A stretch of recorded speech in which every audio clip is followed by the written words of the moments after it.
നിയമസഭാ സ്ഥാനാർത്ഥി നിർണയത്തിൽ തലമുറ മാറ്റം ഉണ്ടാകുമെന്ന് പ്രതിപക്ഷ നേതാവ് വി.ഡി. സതീശൻ പ്രഖ്യാപിച്ചതിന് പിന്നാലെയായിരുന്നു കഴിഞ്ഞ ദിവസം മത്സരിക്കാനുള്ള ആഗ്രഹം അത് മുല്ലപ്പള്ളി രാമചന്ദ്രൻ തുറന്ന് പ്രഖ്യാപിച്ചത്.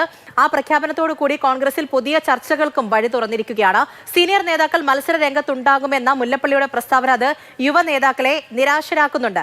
എന്നാൽ ഇത്തവണയെങ്കിലും കോഴിക്കോട് ജില്ലയിൽ കോൺഗ്രസിന് MLA-മാരുണ്ടാകാൻ മുല്ലപ്പള്ളി മത്സരിക്കണമെന്ന് പാർട്ടിക്കുള്ളിലും അഭിപ്രായമുണ്ട്.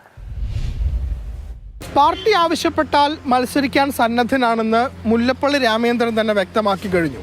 അതിനർത്ഥം വരുന്ന നിയമസഭാ തെരഞ്ഞെടുപ്പിൽ കോൺഗ്രസിലെ മുതിർന്ന നേതാക്കൾ മത്സരിക്കാൻ ആഗ്രഹിക്കുന്നു എന്നതാണ്. യുവപ്രാതിനിധ്യം ഉറപ്പാക്കുന്നതിനൊപ്പം മുതിർന്ന നേതാക്കൾ മത്സരിക്കാനായി ഒരുങ്ങുന്നതോടെ സ്ഥാനാർത്ഥി നിർണയം കോൺഗ്രസിൽ സൃഷ്ടിക്കുക ചെറുതല്ലാത്ത പ്രതിസന്ധിയാകും. കോഴിക്കോട് ജില്ലയിൽ കോൺഗ്രസ് സീറ്റുകളിൽ മത്സരിക്കാൻ നേതാക്കൾ കുപ്പായം തുന്നിയിരിക്കുകയാണ്. കൊയിലാണ്ടിയിൽ DCC പ്രസിഡന്റ് K. പ്രവീൺകുമാർ, നാദാപുരത്ത് യൂത്ത് കോൺഗ്രസ് നേതാവ് KM അഭിജിത്ത്, കോഴിക്കോട് നോർത്തിൽ അഡ്വക്കേറ്റ് ജയന്ത്. അങ്ങനെ നീളുന്നു പട്ടിക. ഇതിനിടെയാണ് മുല്ലപ്പള്ളി രാമചന്ദ്രൻ സ്ഥാനാർത്ഥി മോഹം പരസ്യമായി പ്രഖ്യാപിച്ചത്. അപ്പോൾ മത്സരിക്കാനൊന്നും എനിക്കൊരു കാലത്തും പ്രയാസം ഉണ്ടായിട്ടില്ല. അഖിലേന്ത്യാ കോൺഗ്രസ് കമ്മിറ്റി ഞാൻ മത്സരിക്കുകയാണെങ്കിൽ തീർച്ചയായിട്ടും എവിടെ വേണമെങ്കിലും എന്നെ സ്വാഗതം ചെയ്യുമെന്ന വിശ്വാസം എനിക്കുണ്ട്. കോഴിക്കോട് ജില്ലയിൽ മുല്ലപ്പള്ളി കണ്ണുവെക്കുന്നത് കൊയിലാണ്ടിയോ നാദാപുരമോ ആണ്. നാദാപുരം മുസ്ലിം ലീഗിന് സ്വാധീനമുള്ള മേഖലയാണ്.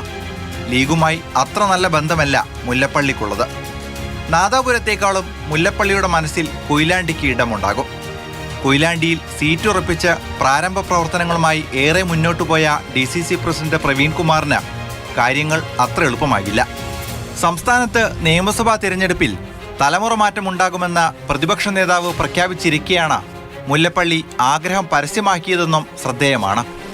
സംസ്ഥാന കേന്ദ്രമന്ത്രി പദം ഉൾപ്പെടെ സ്ഥാനമാനങ്ങളെല്ലാം ലഭിച്ച നേതാവ് വീണ്ടും മത്സരരംഗത്തേക്ക് വരുന്നത് പാർട്ടിയിലെ യുവനിരയെ നിരാശരാക്കുന്നതാണ്.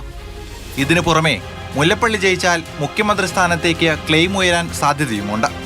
ഇത് മുഖ്യമന്ത്രി സ്ഥാനം മോഹിച്ചിരിക്കുന്ന സംസ്ഥാന നേതാക്കൾക്കും തലവേദനയുണ്ടാക്കും.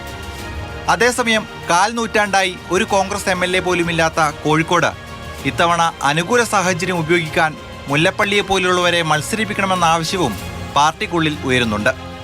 ഇതുകൂടി കണ്ടാണ് മുല്ലപ്പള്ളി ഒരു മുഴം മുമ്പേ എറിഞ്ഞത്. മുല്ലപ്പള്ളി രാമചന്ദ്രൻ MLA ആയിട്ട് മത്സരിക്കുക എന്ന് വിചാരിക്കുക. മത്സരിച്ച് ജയിച്ചു കഴിയുകയും UDF അധികാരത്തിലേക്ക് വരാനുള്ള സാഹചര്യം വരികയാണെങ്കിൽ തീർച്ചയായും അദ്ദേഹം ആ ക്ലെയിം ഉന്നയിക്കും. അല്ലാതെ അദ്ദേഹം ഒരു MLA ആയിട്ട് നിന്നിട്ട് പിന്നെ സമയം കളയാൻ വേണ്ടിയിട്ടാവും മത്സരിക്കാൻ ആഗ്രഹിക്കുന്നതെന്ന് പറഞ്ഞാൽ നമുക്കൊക്കെ അറിയാം അതൊന്നുമല്ല. കാരണം അതൊന്നുമല്ല അദ്ദേഹത്തിൻ്റെ ആഗ്രഹം. അദ്ദേഹം കേന്ദ്രമന്ത്രിയായിരുന്ന ആളാണ്, KPCC അധ്യക്ഷനായിരുന്ന ഒരാളാണ്. തന്നോട് ആലോചിക്കുക പോലും ചെയ്യാതെ കോഴിക്കോട് ജില്ലയിൽ നേതാക്കൾ സ്ഥാനാർത്ഥിത്വം സ്വയം തീരുമാനിച്ചതിലുള്ള അമർഷപ്രകടനവും മുല്ലപ്പള്ളിയുടെ പരസ്യ നിലപാട് പ്രഖ്യാപനത്തിലുണ്ടെന്നാണ് സൂചന.